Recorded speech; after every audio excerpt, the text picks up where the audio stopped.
They hovered over Earth, like vultures circling a dying beast.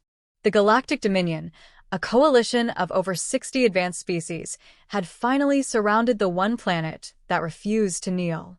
Earth. For a decade, they had warned humanity. For a decade, Earth ignored them. Now, the Dominion was done talking. Aboard the flagship Kavreth, Admiral Jar of the Vareth leaned forward, mandibles twitching with anticipation. Send the message. This is their final chance. The communications officer complied, transmitting across every frequency humanity used. Attention, inhabitants of Earth. You are surrounded. You are outgunned. You are outnumbered. Lay down your weapons and surrender unconditionally. You have 10 Earth minutes to respond. On Earth, the message echoed in dozens of languages. Cities paused. Satellites trembled under Dominion scans. Even the oceans grew still, as if holding their breath. And then nothing. No reply. 10 minutes passed. Still nothing. On the Kavreth, tension simmered. Jar clicked impatiently. Repeat the message. The transmission was sent again, louder this time. And then, finally, a reply. One voice. Mail. Unbothered. Surrender? No. We don't do that here. There was a pause. Then laughter. Deep, amused, and terrifying. The channel cut. Admiral Jar froze. Around him, silence. No threats. No posturing. Just laughter. Was that a joke? One of the tacticians asked. No, Jar whispered. That was a warning. 2 days earlier, Earth. Commander Evelyn Rhodes stood in the War Council chamber buried beneath the Rockies. Generals, scientists, diplomats. Everyone was present. They're coming, she said calmly. The full Dominion fleet. 67 species. 17,000 warships. 32 superweapons. A murmur spread. Do we have a plan? Asked General Tanaka. Rhodes smiled. Of course we do. We've had a plan since they threatened us the first time. What is it? Someone asked. We break the rules. Present low Earth orbit. The Dominion launched a warning barrage, non-lethal, meant to impress. Energy bursts shook Earth's upper atmosphere, sending auroras rippling across the globe. Humanity didn't flinch. Jar frowned. They're not responding. Are their systems down? No, his comms officer replied. They received everything. They're ignoring us. They think we're bluffing. Earth's secret weapon, Project ONYX. Deep in a facility known only to a few, Earth's most classified project came online. It wasn't a ship. It wasn't a weapon. It was a person. Dr. Alexei Varga, neural architect and exologic engineer, stood beside a stasis pod. Inside lay a man, calm, sleeping, restrained. Colonel Marcus Wren. He's ready? Rhodes asked, appearing behind Varga. More than ready. Just remember, he's not entirely human anymore. Neither are we, Rhodes said. They activated him. Eyes opened, cold, focused. Dominion fleet, outer orbit. Hundreds of vessels formed a net, stretching from the moon to the upper ionosphere. They had firepower to turn the planet to dust. What they lacked was context.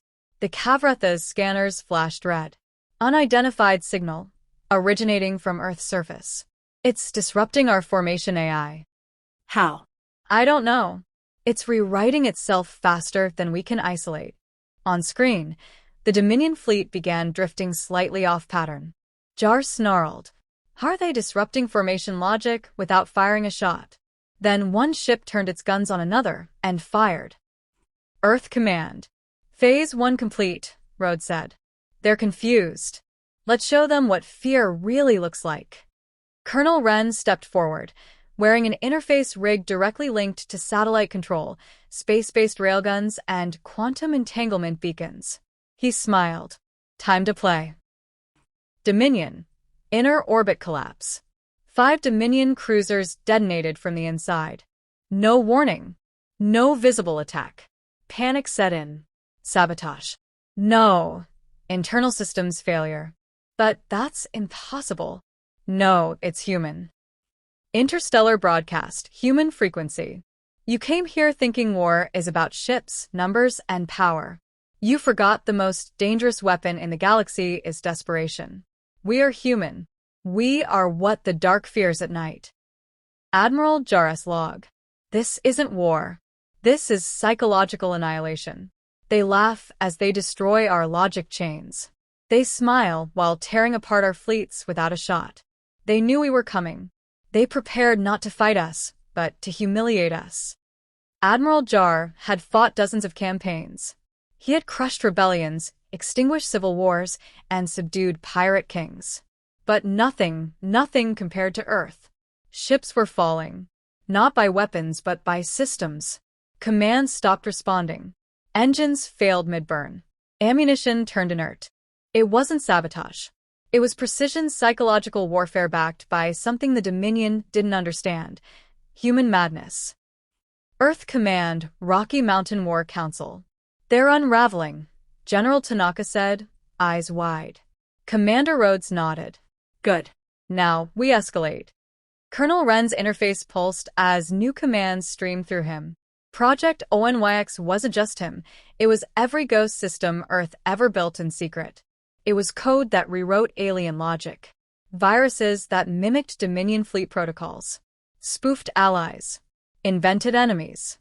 He looked up. Time to turn their trust against them. Outer orbit. 4,000 Dominion ships remaining. Allies are firing on each other, screamed one Dominion officer.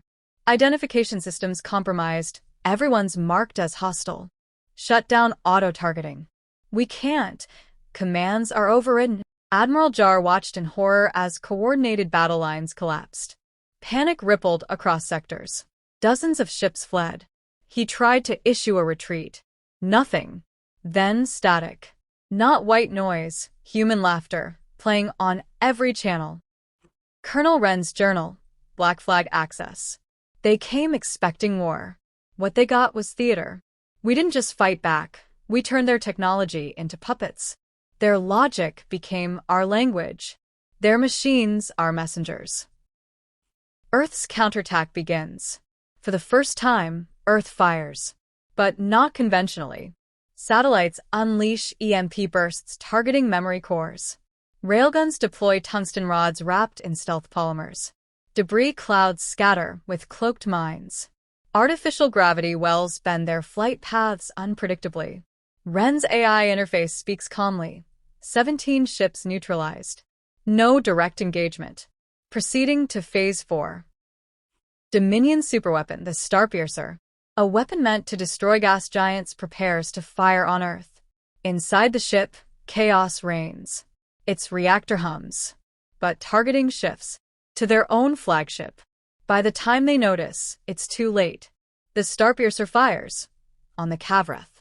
The Dominion's command dies in silence. Galactic broadcast, hijacked by Earth. We warned you. We pleaded with you. And now you beg for terms. Here are terms: go home. Never return. And teach your young that Earth is not prey. We are not prey. We are the apex. Aftermath. 3 days later. Only 412 Dominion ships limp back across the void. They don't speak of the war. They don't file reports. They list Earth as unassailable. In the Galactic Council, a motion is passed unanimously. No military action shall be taken against humanity, ever again. Earth. Global celebration. Cities erupt with joy. Children wear shirts that read, "We laughed first." In the shadows, Rhodes meets with Colonel Wren. Think they'll come back? She asks. Wren shakes his head. Only if they forget what happened here. And if they do? Wren grins. We'll remind them. Final entry. Admiral Jarrus' confession leaked. We came as conquerors. We left as survivors. Humans didn't just defeat us. They dismantled our concept of war. We thought they were backwards. Primitive. We forgot the one rule carved into every survival instinct across the stars: never corner a predator.